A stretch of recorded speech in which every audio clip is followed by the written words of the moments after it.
Hello, everyone. Welcome to Transmute Yourself Live Coaching. Today, we're going to talk about 3 secrets to achieve a relaxed transition between being alone and being with others. And let me just first give you a little bit of background around this topic. It tends to be a pattern of people with an avoidant attachment style to love to spend a lot of time on their own and doing things that do not require a lot of interaction with others. For example, they can be great at staying hours either playing video games, reading books, designing, developing, doing that type of work that does not require, again, any type of interaction.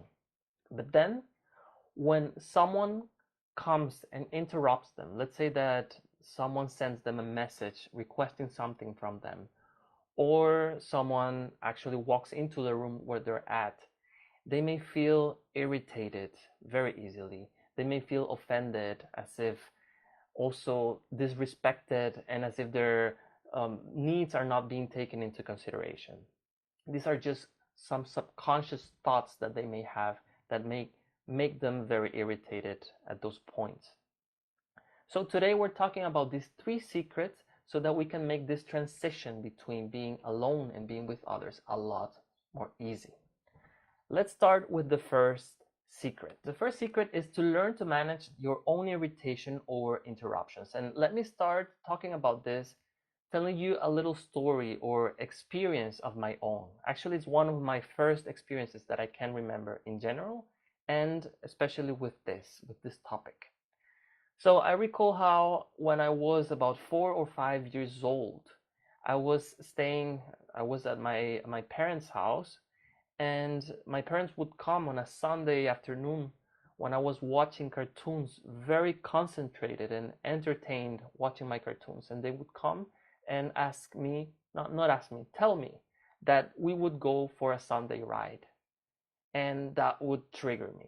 That would trigger the little devil that I had inside of me, and I would get so angry at them. I would start yelling at them, telling them that they didn't love me, they didn't respect me, and that I just wanted to be left alone watching my cartoons.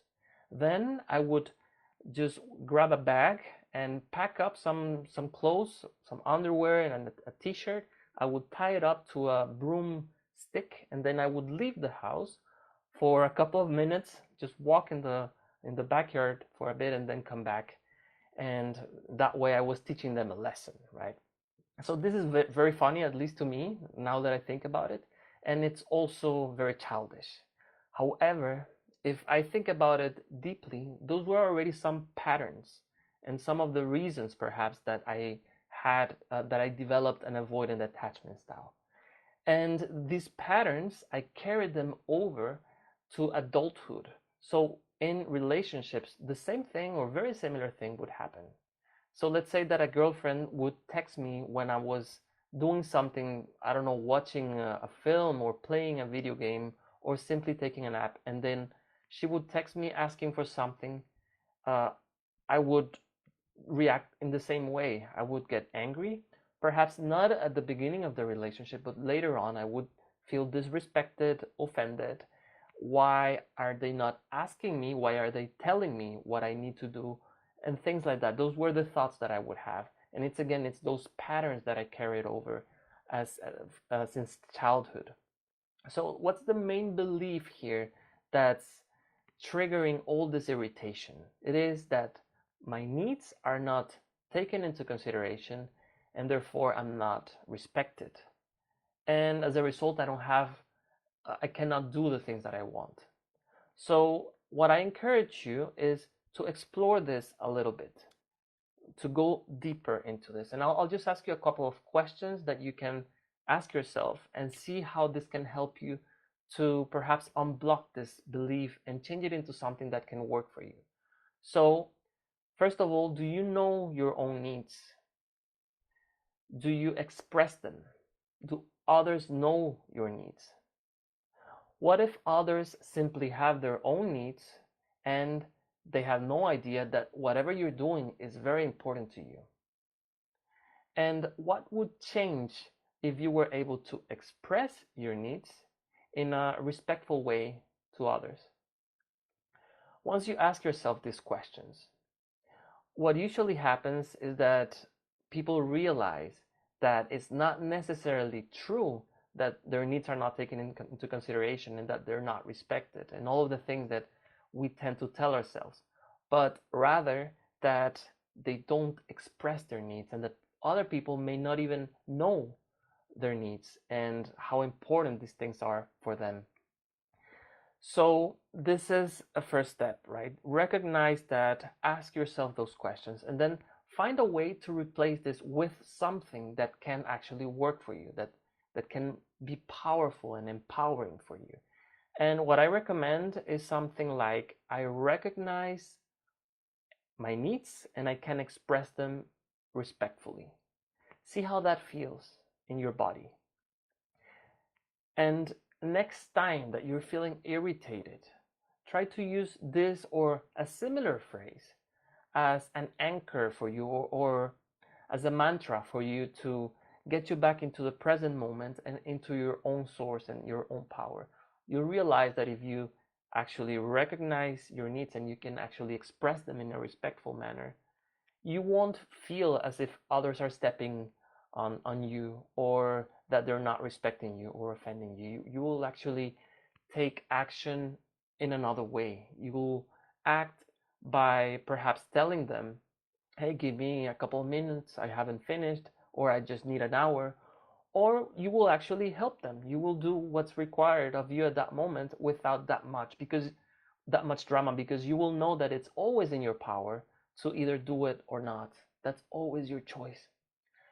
A second tip that I want to give, still regarding mastering your irritation over interruptions, is to learn to feel the irritation as it comes. Recognize it. It usually comes as waves of irritation in the body. Can be a little bit like anger or warmth that feels in the chest or in the stomach. And instead of reacting directly upon it, which is what we usually do, we perhaps feel that and then we withdraw, we stonewall, or we yell back, or we close off. We do this type of things. Instead of doing that, just allow this irritation to be transmuted into peace. And how you do that is simply by allowing that energy to flow through you without blocking it further. Remember, this is something that's been there since the past, since a very long time. And every time that a situation that's similar to what happened at the beginning happens, and you block it or you fight, what you're doing is you're reinforcing this blockage. But instead, what you can do, which is way more powerful and spiritual, is to allow that energy to flow through you. And that will, in itself, allow you to get used to that discomfort. And in the future, you won't even feel that discomfort anymore. You won't even identify yourself with it. It will just pass, and then you will be able to take a conscious action or a conscious choice after having felt that, and allow that to just settle. So this is very basic mindfulness, what I'm teaching you right now, but it works wonders here with this topic of interruptions. Now, let's talk about the second secret that I wanted to share, and it is to master feeling comfortable in the company of others.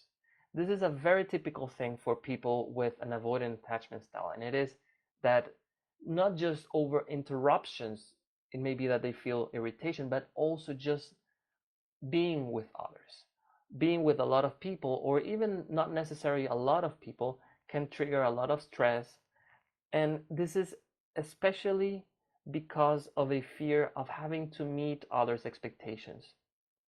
Many avoidance, or many people with some type of fear of commitment, tend to be people pleasers, and this drains them. This is a lot of energy that's taken from them, so they might not even like to be around other people, because they believe that they have to comply with others' expectations in order to be liked, and in order also to be valuable, or to prove their value to the world and to themselves, which is not true. So let's just focus for a moment on this fear of expectations that makes them not want to meet other people.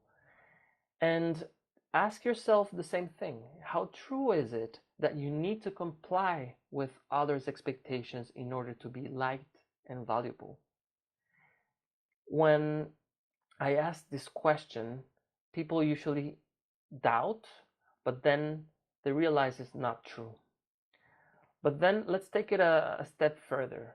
Who would you be if you didn't have the belief that you need to meet others' expectations? When I ask this to people, usually what they say is that they feel a lot of peace. They would still perhaps be nice, but not because they have to meet others' expectations, but because they want to, simply, or because it comes naturally to them at that moment. So the result of this, when you don't really worry about meeting others' expectations, and it's that you're gonna be a lot more natural and authentic. If you think about it, how is it with authentic people? Authentic people usually are themselves, and they are liked by many people and are not liked by many other people, and it's okay with them. They know their value, they're comfortable in their bones, and they think and believe deeply that they don't need to please others in order to be valuable.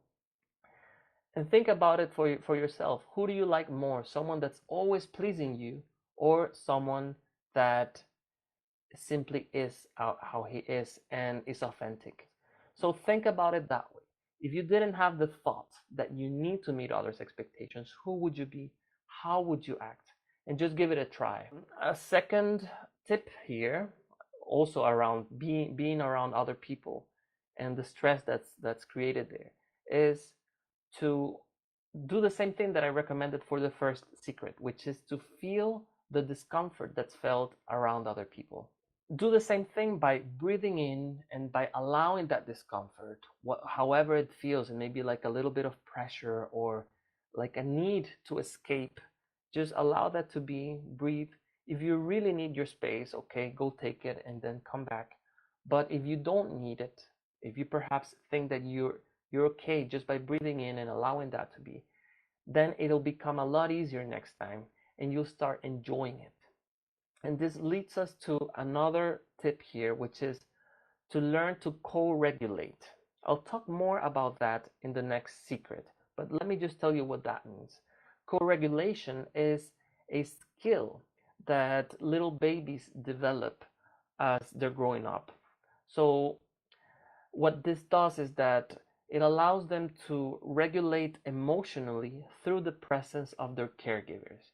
So if you know little babies, they may cry a lot and they may get very stressed, but then once their parents pick them up or talk to them in a soothing way, they may calm down. So they're using another person to regulate. This is the preliminary step, let's say, of self-regulation. If you need or if you learn a good co-regulation, then it's easier to learn a self-regulation. With fear of commitment and avoidant attachment style, what tends to happen is that the co-regulation process didn't happen appropriately when they were growing up. Perhaps the parents did not note the needs of the kid or of the baby, or they just didn't know how to deal with that and they ignore him. So then they did not really learn this co-regulation. But it's not late. It's not too late. You can learn to relax in the presence of others by staying a little bit more in terms of time in the presence of others and learning different skills that can allow you to relax around them.